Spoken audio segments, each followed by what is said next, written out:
일단 조약은 문서화된 거죠. 문서화돼 있어요. 문서화돼 있습니다. 그 다음에 자, 뭐 양자가 당사국이 있습니다. 당사국이 존재하는 거죠. 당사국 존재합니다. 당사국이 존재합니다. 이 당사국은 양자조약이면 양당사국이 있는 거죠. 두 개의 국가가 있는 거고요. 그 다음에 다자조약이면 다자간 여러 개의 두 개국 이상의 국가가 존재하는 겁니다. 그래서 당사국의 수에 따라서 양자조약이 있을 수 있고 그 다음에 다자조약이 있을 수 있습니다. 또는 뭐 양자간 조약, 다자간 조약이라고 합니다. 자, 이런 당사국이 존재를 하겠죠. 당사국이 존재를 합니다. 그게 바로 이제 조약이고요. 그 다음에 자, 우리가 조약, 그 조약의 체결 과정을 간단하게 보면 일단 뭐 왜냐하면 조약 체결은 그 나라마다 조금씩 다릅니다. 그러니까 우리나라의 조약 체결 과정하고 또 미국의 조약 체결 과정하고 영국의 조약 체결 과정하고 다릅니다. 왜냐하면 그 국가의 그 정치 체제가 다르고 정부 형태가 다르기 때문에 다르고 또 역시 그 나라의 어떤 여러 가지 문화라든지 아니면 정치 관계라든지 이런 부분들 때문에 다 다르게 나타납니다. 그러니까 그 체결 과정은 다 똑같다고 볼 수 없습니다. 우리나라를 가지고 보면 자, 그 체결 과정 어떠냐? 간단하게 보면 일단 서로 조약 체결을 하게 되겠죠? 왜냐하면 그러니까 우리가 그 조약 체결권자는 누굽니까? 국가 원수죠. 누굽니까? 대통령이죠. 대통령이란 말이에요. 그런데 대통령이 직접 조약을 체결하는 경우도 있고 우리가 FTA 협상을 보면 그 조약을 체결하러 가는 사람은 그 대통령으로부터 그 권한을 위임받은 사람이 하게 되죠. 그래서 그 권한을 받은 위임받은 사람이나 아니면 대통령이 자, 체결을 하게 됩니다. 일단 협상을 하고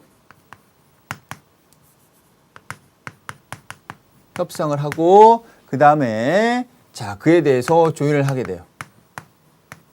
그러면 이걸 가지고 이제 우리나라로 가져오게 되죠. 자, 그래서 협상 타결된 것을 우리나라로 가져오게 되면 우리나라는 자, 헌법에 의해서 뭐 합니까? 국회의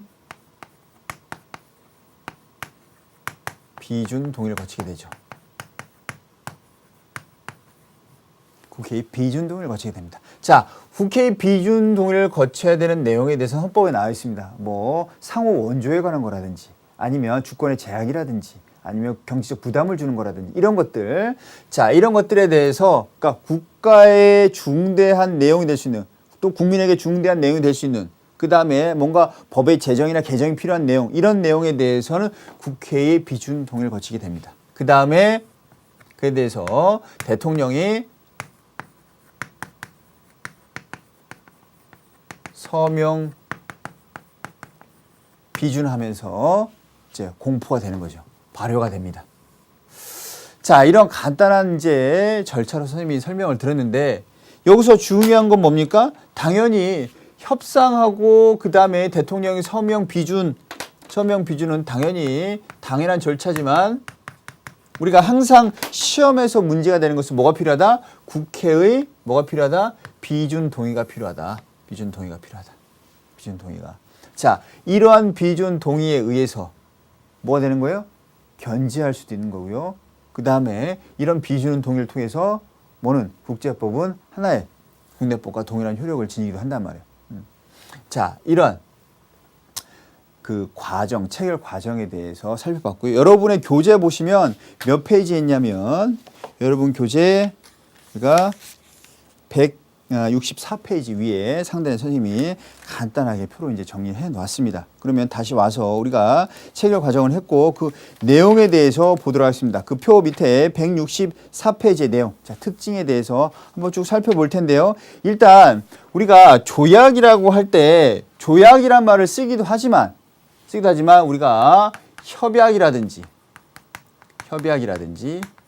뭐 협정, 자유무역 협정 이런 말을 하기도 하죠. 협정. 다양한 표현을 쓰기도 합니다. 그런데 우리가 이거와 달리 신사협정이라는 게 있어요. 신사협정. 그 다음에 뭐 선언, 이런 선언은 조약으로서의 의미가 있는 것이 아니고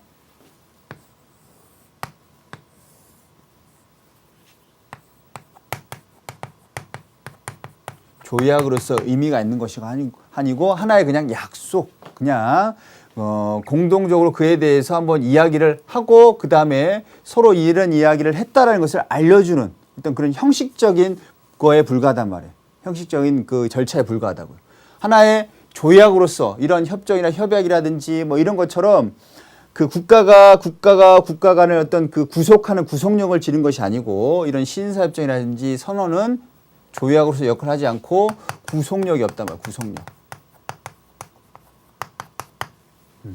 그러니까 이런 거죠, 여러분이. 이제 친구를 오랜만에 만났어요. 그럼 이제 얘기하다가 우리 다음에 한번 보자. 뭐 같이 뭐 영화 한번 보자. 어른들 같은 경우는 다음에 뭐 한잔 합시다. 이런 것들 그냥 형식적인 선언에 불과하단 말이에요.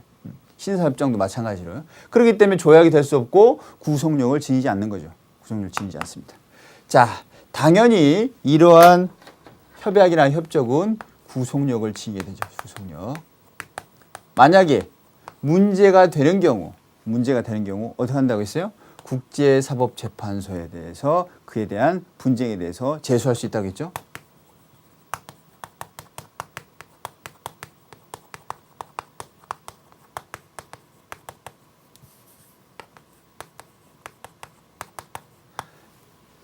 자, 그게 바로 이제 조약이었어요. 우리나라가 맺은 이제 조약 대표적인 걸로 이제 자주 시험에 출제 나오는 게 뭐 일단 요즘에 많이 거론되는 게 바로 자유무역 협정이죠. 자유무역 협정. 그다음에 한미 상호 방위 조약이라든지 이런 것들, 한일 어업 협정 이런 것들, 협정, 뭐 협약 이런 말이 많이 들어가죠. 조약이란 말도 들어가고.